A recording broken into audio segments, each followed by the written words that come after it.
This is the first time I'm making roasted chicken in my life. I can't remember ever making roasted chicken. Of course, I've roasted a turkey before. This is a Costco whole chicken. It costs 15 bucks. It is organic, so this is one of the best deals on an organic chicken you can get. But the question is this: how do you keep this super moist while also getting a really crisp skin? So I watch a lot of videos. I called my friend Matt, and this is what I'm doing, okay?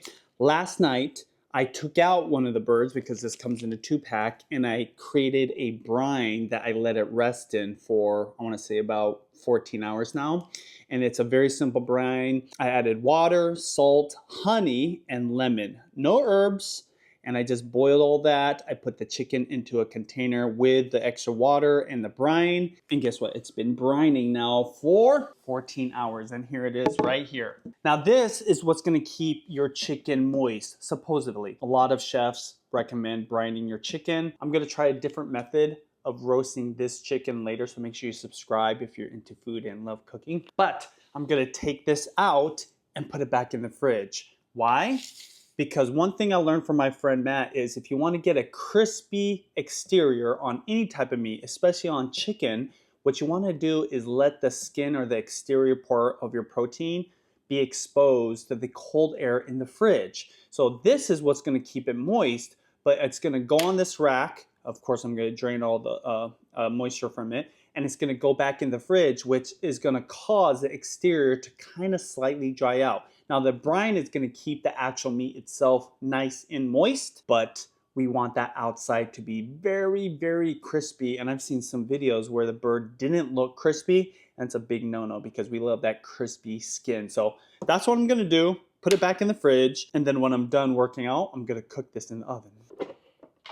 Smells good. Smells citrusy. Got all that drain out. Got a lot of moisture in it. The reason I was inspired to do this is because Judy requested I buy one of the rotisserie chickens from Costco, which are pretty good, but I wanted to learn how to do it at home because I believe this organic chicken is probably way better than the chicken they sell at Costco. Don't get me wrong, we buy the Costco rotisserie chicken once in a while, but I want to give my girls the best quality meat possible. I love roasting turkey at home, so why not roast a chicken? And that's exactly why I'm gonna do it. One thing I am gonna do, I'm gonna fold these wings down right now because I have to do that anyways later. And then that's gonna just give it a little bit more sturdiness. Later, I am going to tie up these legs, but right now, all I'm trying to do is let the outside skin dry out a little bit. So I'm gonna pat dry it just to help it get a little bit more dry. My favorite part of chicken is definitely the crispy skin. So this is a method I was not thinking about, but my friend Matt of a YouTube channel called A Cook Named Matt said to do this, just like he taught me for steaks. So it makes sense. Now, one thing I will say, I did not see this tip with any other YouTube videos. And this is one of the nice things about being friends with a chef is because, you know, the mind of a chef, one of my favorite cooking shows, you just think differently when you've been cooking food as long as he has. I think 10 years he worked in a restaurant. So it's fun because a lot of times on YouTube videos, they are going to be more catered towards beginners, and they're going to give you maybe the easiest recipe versus the one that's going to take an extra step. This is definitely an extra step that a lot of people probably don't want to go through, but 100% well worth it. I'm going to go ahead and salt and pepper this as well. Let's dump this out. So whenever I salt and pepper anything, I usually use the manual grinders, but I'm using the one that's electronic that, again, Matt gave us because there's a button. That way I can keep one hand clean, the other hand free to control the salt and pepper grinder. This is very useful, and it's also great for the kids. You want chicken? No! No! Leah over there, I know she'll want this when she sees how good it's gonna be. With pepper, I'm not gonna put too much on, just a little bit. You can always add pepper later. I've been doing this too with steaks.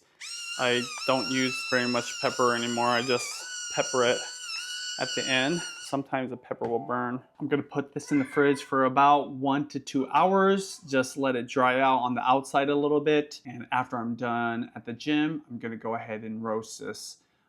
And I'll show you how to do that afterwards. That's it. Just let it sit there and do its thing.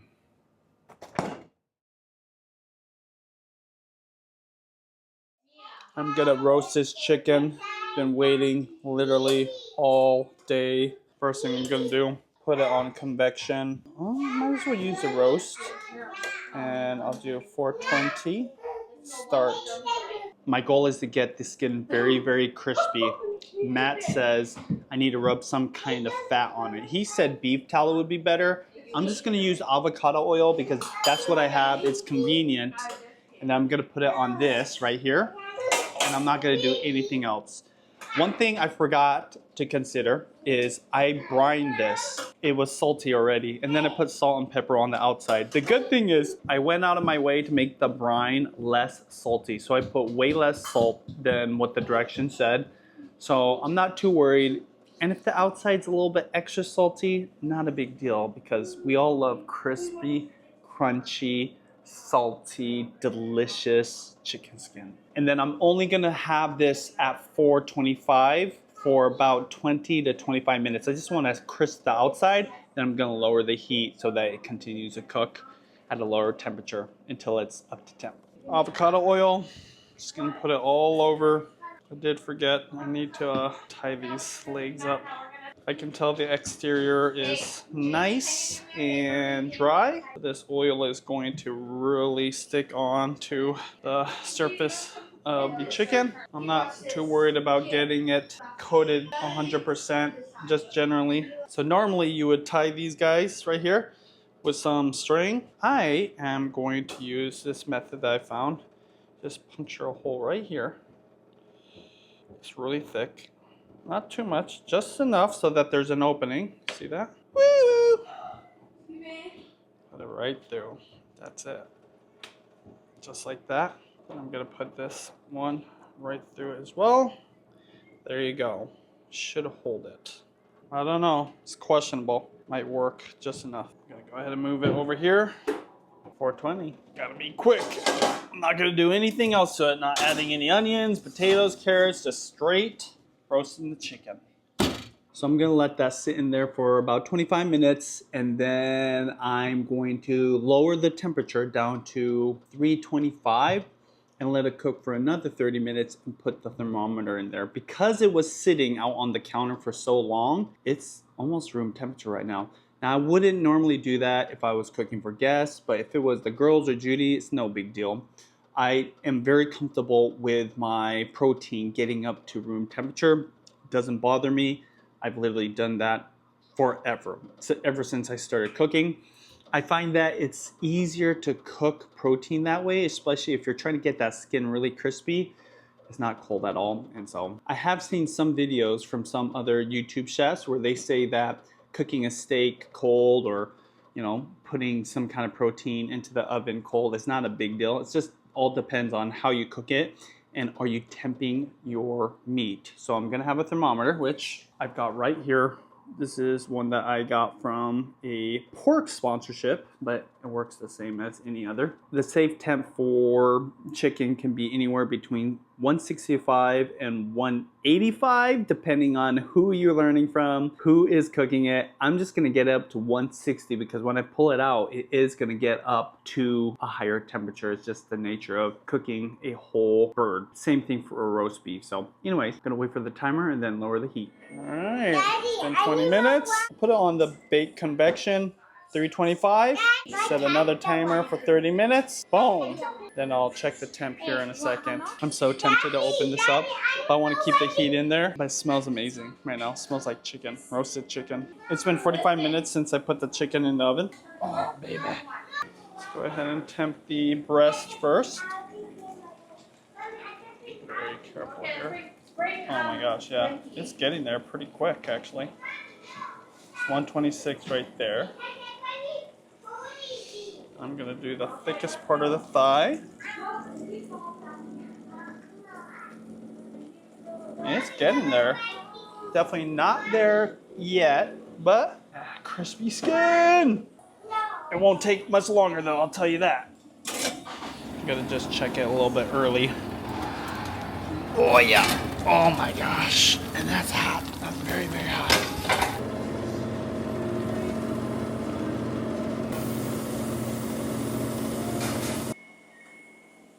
All right, is it done?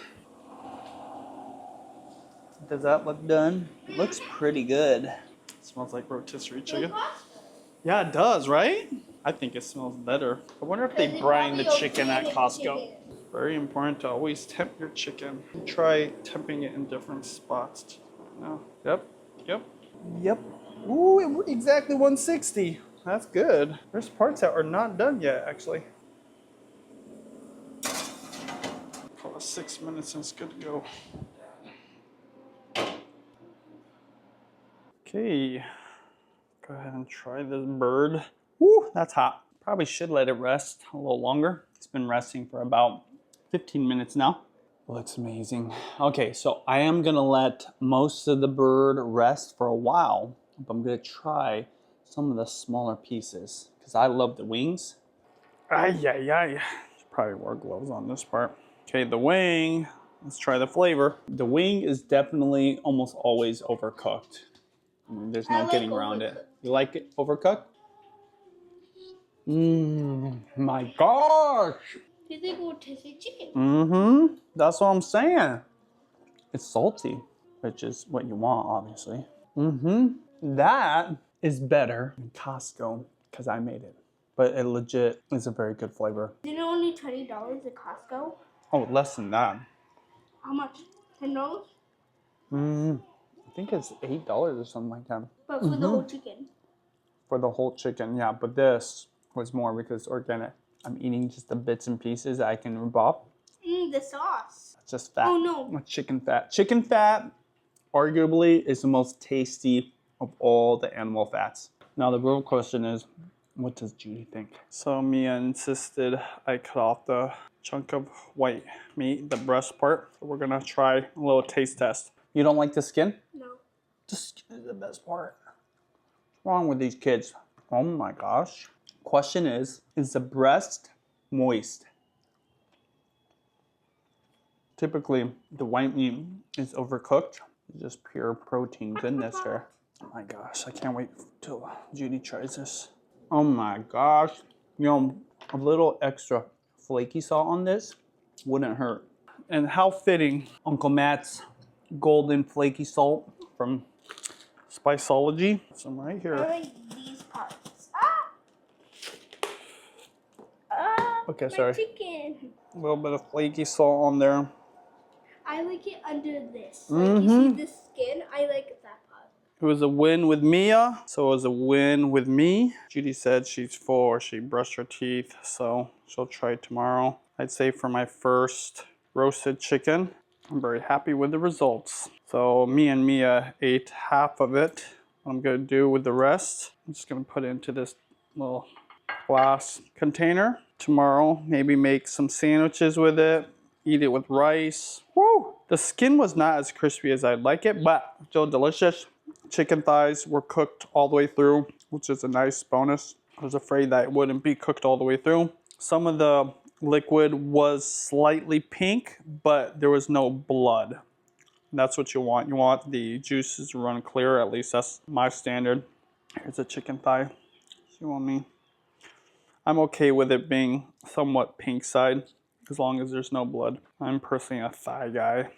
Let me know in the comments, are you a thigh person or a breast person? Like that dark meat with the fat and the flavor. That flaky salt though. All right, I hope you try. I'm gonna try to do this a few more times in the next week or so. Different methods, different recipes. And hit me up on Instagram. DM me a picture of your roasted chicken if you're trying this. All right, good night. By the way, give me some ideas of what I can use this chicken for. What do you use your rotisserie chicken or your roasted chicken for in terms of dishes or good eats?